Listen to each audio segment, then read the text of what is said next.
ہمارے channel KGN دارالفتہ کے سبھی دیکھنے والوں کو السلام علیکم ورحمۃ اللہ وبرکاتہ۔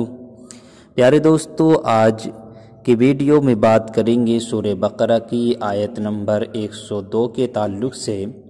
اس کا ترجمہ اور اس کی تفسیر بیان کریں گے۔ ویڈیو کو پورا دیکھیں، پسند آئے تو لائک کر دیں اور اپنے دوستوں تک شیئر کر دیں۔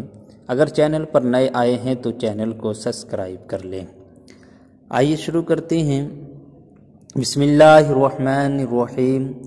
سورہ بقرہ کی آیت نمبر 102 میں اللہ تبارک و تعالی ارشاد فرماتا ہے، وَاتَّبَعُوا مَا تَتْلُو الشَّيَاطِينُ عَلَى مُلْكِ سُلَيْمَانَ وَمَا كَفَرَ سُلَيْمَانُ وَلَكِنَّ الشَّيَاطِينَ كَفَرُوا يُعَلِّمُونَ النَّاسَ السِّحْرَ وَمَا أُنزِلَ عَلَى الْمَلَكَيْنِ بِبَابِيلَ هَارُوتَ وَمَارُوتَ وَمَا يُعَلِّمَانِ مِنْ أَحَدٍ حَتَّى يَقُولَا إِنَّمَا نَحْنُ فِتْنَةٌ فَلَا تَكْفُرْ فَيَتَعَلَّمُونَ مِنْهُمَا مَا يُفَرِّقُونَ بِهِ بَيْنَ الْمَرْءِ وَزَوْجِهِ وَمَا هُمْ بِضَارِّينَ بِهِ مِنْ أَحَدٍ إِلَّا بِإِذْنِ اللَّهِ وَيَتَعَلَّمُونَ مَا يَضُرُّهُمْ وَلَا يَنْفَعُهُمْ وَلَقَدْ عَلِمُوا لَمَنِ اشْتَرَاهُ مَا لَهُ فِي الْآخِرَةِ مِنْ خَلَاقٍ وَلَبِئْسَ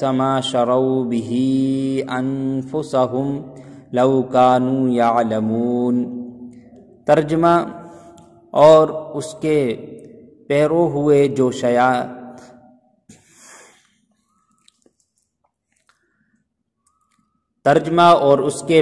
ہوئے جو شیطان پڑھا کرتے تھے سلطنت سلیمان کے زمانے میں، اور سلیمان نے کفر نہ کیا، ہاں شیطان کافر ہوئے۔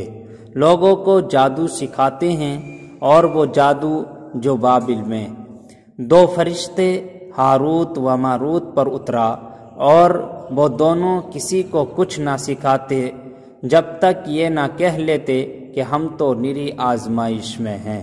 تو اپنا ایمان نہ کھو، تو ان سے سیکھتے وہ جس سے جدائی ڈالیں مرد اور اس کی عورت میں، اور اس سے زر نہیں پہنچا سکتے کسی کو مگر خدا کے حکم سے، اور وہ سیکھتے ہیں جو انہیں نقصان دے گا نفع نہ دے گا، اور بے شک ضرور انہیں معلوم ہے کہ جس نے یہ سودا لیا آخرت میں اس کا کچھ حصہ نہیں، اور بے شک کیا بری چیز ہے وہ جس کے بدلے انہوں نے اپنی جانیں بیچیں، کسی طرح انہیں علم ہوتا۔ صاحب تفسیر اس آیت کے تحت لکھتے ہیں، وَاتَّبَعُوا، وہ جادو کے پیچھے پڑ گئے۔ شان نزول حضرت سلیمان علیہ السلام کے زمانے میں بنی اسرائیل جادو سیکھنے میں مشغول ہوئے، تو آپ علیہ السلام نے ان کو اس سے روکا اور ان کی کتابیں لے کر اپنی کرسی کے نیچے دفن کر دیں۔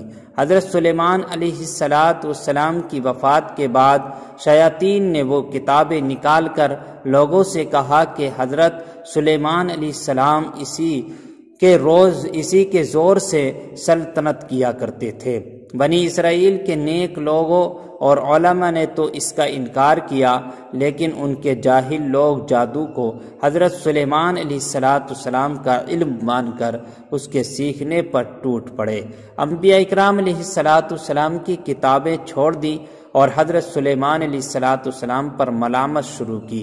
ہمارے آقا محمد مصطفیٰ صلی اللہ علیہ وسلم کے زمانے تک یہی حال رہا، اور اللہ تعالیٰ نے حضور اقدس صلی اللہ علیہ وسلم کے ذریعے حضرت سلیمان علیہ السلام کی جادو سے براءت کا اظہار فرمایا۔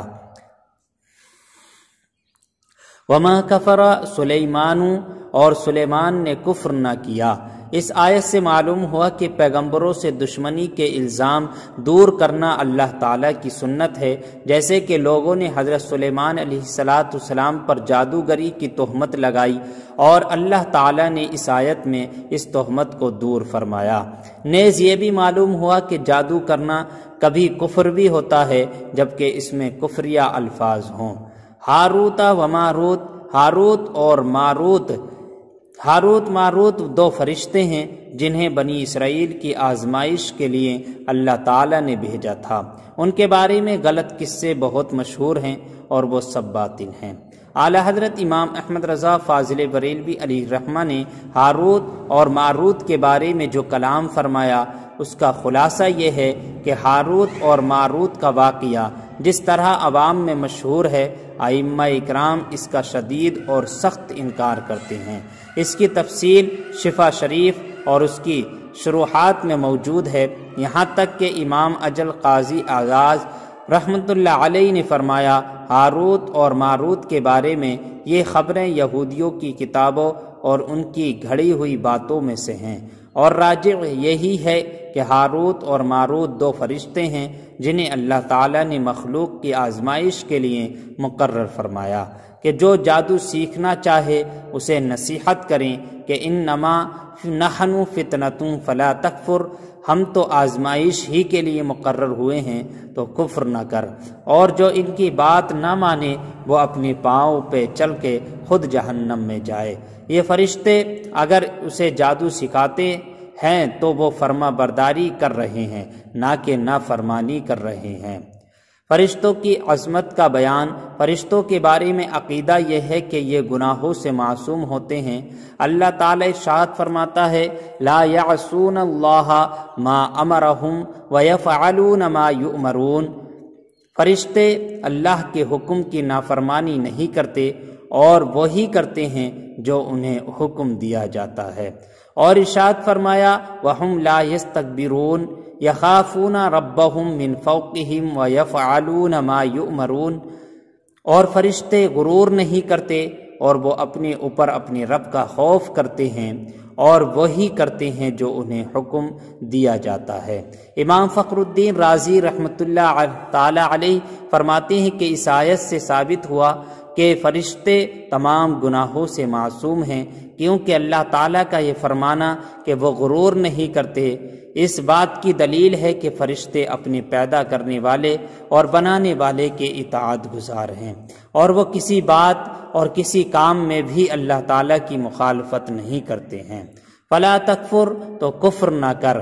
ہاروت ماروت کے پاس جو شخص جادو سیکھنے آتا تو یہ سکھانے سے پہلے اسے نصیحت کرتے ہوئے فرماتے کہ جادو سیکھ کر اور اس پر عمل کر کے اور اس کو جائز اور حلال سمجھ کر اپنا ایمان ضائع نہ کر۔ اگر وہ ان کی بات نہ مانتا تو یہ اسے جادو سکھا دیتے۔ جادو کی تعریف اور اس کی مذمت۔